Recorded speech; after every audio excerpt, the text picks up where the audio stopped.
Good morning વિદ્યાર્થી મિત્રો. ધોરણ 8 અંગ્રેજી વિષયમાં યુનિટ 2 જે છે એની એક્ટિવિટી નંબર 5 અને 6 એના વિશે સમજીએ. તો એમાં શું આપેલું છે, ઉપર સૂચના છે કે fill in the blanks using the correct option from the bracket, એટલે કે કૌંસમાંથી યોગ્ય વિકલ્પ પસંદ કરી ખાલી જગ્યા પૂરવાની છે.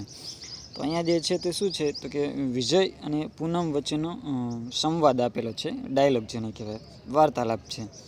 તો એ વાર્તાલાપને આપણે ઉપરથી જે કૌંસમાં આપેલા જે વાક્યો છે, યોગ્ય વાક્યમાં જે જવાબ આવતો હોય તે પસંદ કરીને ત્યાં લખવાનો છે. તેમાં સૌપ્રથમ પહેલું જે વાક્ય છે, Vijay, pollution is increasing day by day.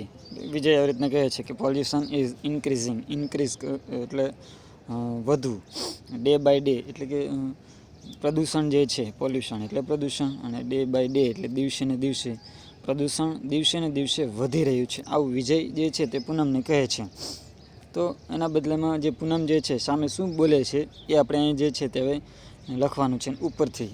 તો પૂનમ યસ, પછી ખાલી જગ્યા વિથ યુ, યસ ખાલી જગ્યા વિથ યુ, એટલે કે વિજયે જે કહ્યું વાક્ય કે પ્રદૂષણ જે છે તે દિવસે ને દિવસે વધી રહ્યું છે, તો એના સંદર્ભમાં પૂનમે શું જવાબ આપ્યો હોય, કેવું વાક્ય કહ્યું હોય, એ જે છે ઉપરથી આપણે શોધવાનું છે. તો એમાં કેવો જવાબ એને આપ્યો હોય, તો કે ઉપર જે આપેલું છે અહીંયા બીજા નંબરનું, આઈ એન્ટાયરલી એગ્રી. જો yes I entirely agree with you, entirely એટલે સંપૂર્ણપણે, હું આ તારી બાબત જે છે તું તે જે વાત કહી એ બાબતમાં સંપૂર્ણપણે સહમત છું. એગ્રી વિથ યુ, એગ્રી એટલે સહમત, એટલે કે પૂનમે આવો જવાબ આપ્યો ને એ જે છે બીજા નંબરનું વાક્ય એનો જવાબ બને.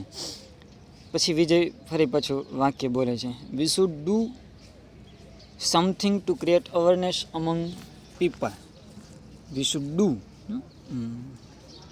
We should do something, something એટલે કાંઈક ને, ટુ ક્રિએટ એટલે ઊભું કરવું, સમજાવવું, અવેરનેસ, અવેરનેસ એટલે જાગૃતતા, અને અમંગ ધી પીપલ, અમંગ એટલે ની વચ્ચે, પીપલ એટલે લોકો, એટલે કે આપણે લોકોમાં કંઈક જાગૃતતા નિર્માણ થાય, એટલે કે જાગૃતિ આવે, કંઈક સમજણ આવે, એવું આપણે કંઈક કરવું જોઈએ, એવું વિજય જે છે તે પૂનમને કહે છે. તો પૂનમ જે છે તો એને જવાબ શું આપે છે તે જોઈએ. ઇટ ઇઝ ખાલી જગ્યા, પછી ફૂલ સ્ટોપ છે, ત્યાં વાક્ય પૂર્ણ થઈ જાય. પછી પાછું એવું વાક્ય કીધું કે but how will we do this, but how will we do this, પરંતુ આપણે આ કેવી રીતે કરીશું એમ.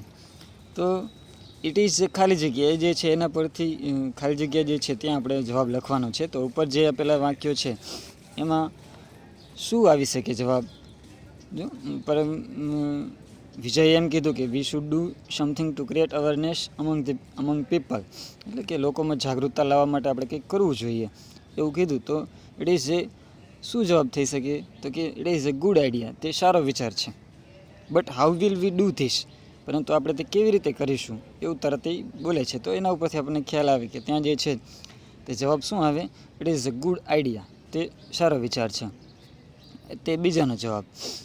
ત્યાર પછી ત્રીજા નંબરનું વાક્ય આગળનું, વિજય વળી પાછું બોલે છે, we can go door to door, we can go door to door and can talk to people.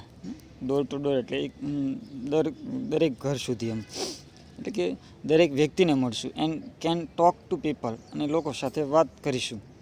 તો અહીંયા શું કીધું કે આપણે દરેક વ્યક્તિના ઘરે ઘરે જવું જોઈએ, અને લોકો સુધી એને વાત, દરેક વ્યક્તિને મળવું જોઈએ, અને દરેક વ્યક્તિને મળી અને આવી રીતના જાગૃતતા લાવવાની, એના અર્થમાં એ વાક્ય છે આખું. તો એના જવાબમાં પૂનમ આવી કહે છે, અને આખું વાક્ય ખાલી જગ્યા જ છે, અને પાછળના જે વાક્ય આપેલા છે ઇટ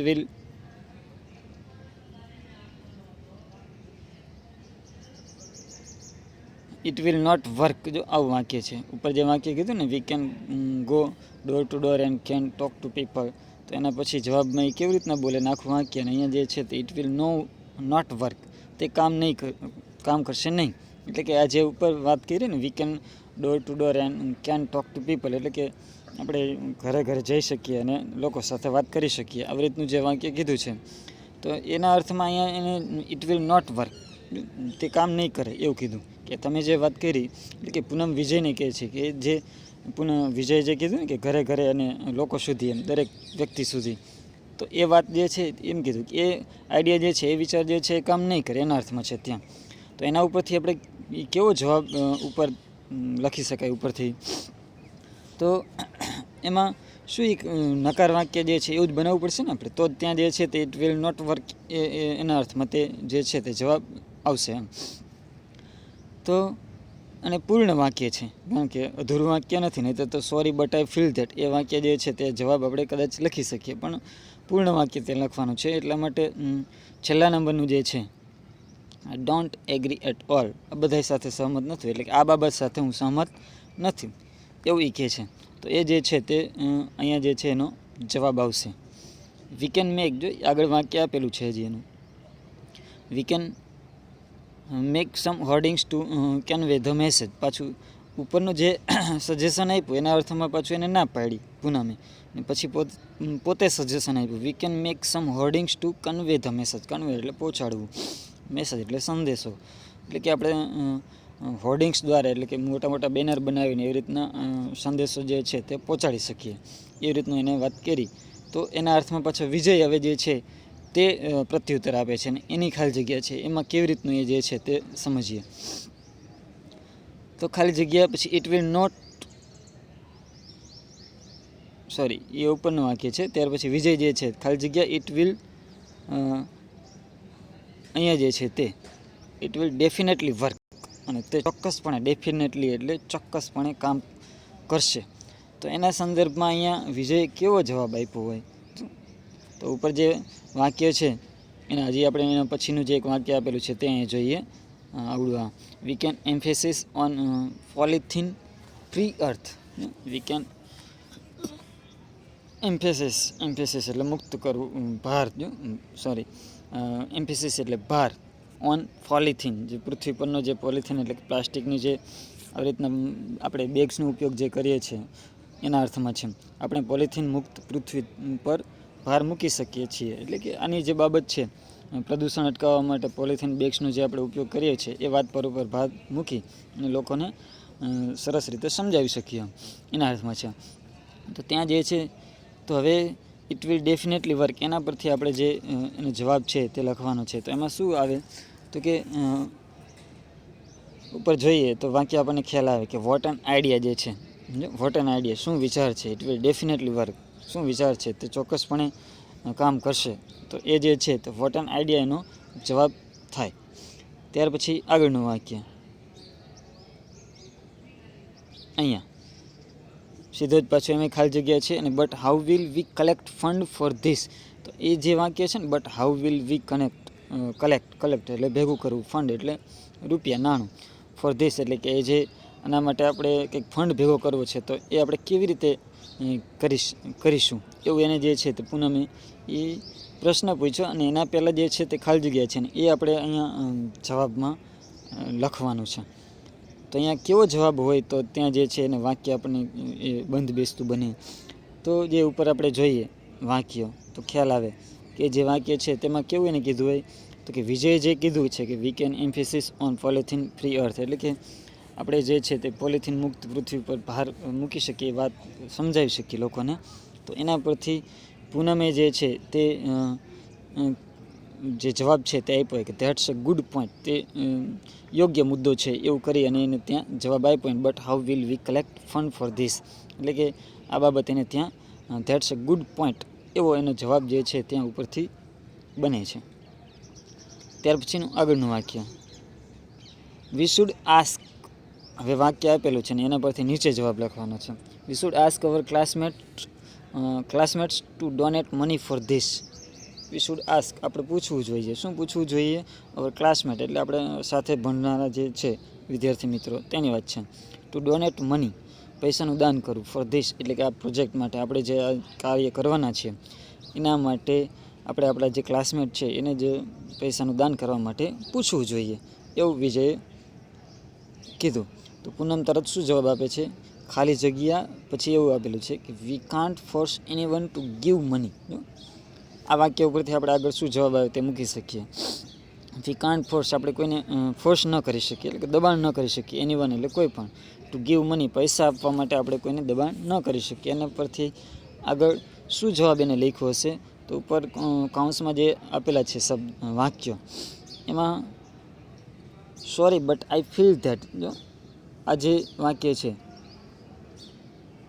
તે એમાં આવી શકે, કારણ કે વાક્ય જે ફૂલ સ્ટોપ પણ નથી, એટલે કે sorry but I feel that we can't force, જો સોરી હું દિલગીર છું પણ મને એવું લાગે છે કે આપણે કોઈને આ પૈસા આપવા માટે ફોર્સ ન કરી શકીએ, દબાણ ન કરી શકીએ, એમ કરીને ત્યાં એ જવાબ થાય. એટલે કે sorry but I feel that એ વાક્ય જે છે ત્યાં છેલ્લેથી બીજામાં જવાબ આવશે. ત્યાર પછી છેલ્લું વાક્ય એમાં ડોટ કરીને પછી we will explain them the cause, we will explain એટલે સમજાવવું, અને કોઝ એટલે કારણ, આપણે તેમને કારણ સમજાવીશું. I am sure that they will donate money, અને મને ખાતરી છે, શ્યોર એટલે ખાતરી, ચોક્કસ, that they will donate money કે તેઓ જે છે તે પૈસા ડોનેટ કરશે એટલે કે દાન કરશે. તો આના પરથી આપણે એમાં જવાબ શું આવે તો કે ઉપર જે જવાબ આપ્યો છે પૂનમે, sorry but I feel that we can't force anyone to give money, તો એમાં છેલ્લો જે છે જવાબ એમાં શું આવશે તો કે હવે all right as you wish, આ જે છે આ જવાબ all right as you wish એટલે કે ઓલ રાઇટ કાંઈ વાંધો નહીં, સારું, એમ એઝ યુ વિશ એટલે જેવી તારી ઈચ્છા, એમ કરી અને વી વિલ એક્સપ્લેન એટલે કે એમ કહે છે કાંઈ વાંધો નહીં, આપણે કોઈને ફોર્સ કરીશું નહીં, એમ કરી અને પછી કહે છે કે આપણે લોકોને આવી રીતના કારણ સમજાવીશું. અને I am sure that they will donate money, અને મને ખાતરી છે કે લોકો જે છે તે એવી રીતના પૈસાનું દાન કરશે. તો આવી રીતના ડાયલોગ છે અને તે તમારે જાતે લખવાનો છે. એમાં હવે જવાબ અને પછી જે નીચે આપેલું છે 7મા નંબરનો પ્રશ્ન, તો એમાં શું છે તો કે classify the given expressions as in favour of something or against something, એટલે કે નીચે આપેલી જે અભિવ્યક્તિઓને આપેલા બે કોષ્ટકમાંથી યોગ્ય કોષ્ટકમાં દર્શાવવાની છે. ઇન ફેવર ઓફ સમથિંગ એટલે કંઈકની ફેવરમાં આવવું પસંદ, એટલે કે એક બાબત જે છે હકારમાં એટલે કે સ્વીકારેલી હોય કે આ બરાબર છે, આમ એ બાબત છે, અને અગેન્સ્ટ સમથિંગ એટલે કંઈક વિરુદ્ધમાં હોય તેવું એમ. તો અહીંયા જે છે આઈ એન્ટાયરલી એક વાક્ય ખાલી સમજાવું છું, બાકી જે છે તે તમારે જાતે એમાં લખવાનું છે. આઈ એન્ટાયરલી એગ્રી તો કે અમે એમાં સહમત છીએ એવું કીધું, તો એ શેમાં આવે તો કે ઇન ફેવર ઓફ સમથિંગમાં આવે. આઈ ડોન્ટ થિંક સો, હું તેવું વિચારતો નથી, તો એ જે છે એ વિરુદ્ધાર્થમાં વાક્ય આવે. તો તે જે છે તે બાજુનું એટલે કે અગેન્સ્ટ સમથિંગમાં આવે. આવી રીતના જે છે તે બધા ઉપર આપેલા જે વાક્યો છે તમારે અલગ તારવી અને ઇન ફેવર ઓફ સમથિંગ અને અગેન્સ્ટ સમથિંગમાં લખવાના છે.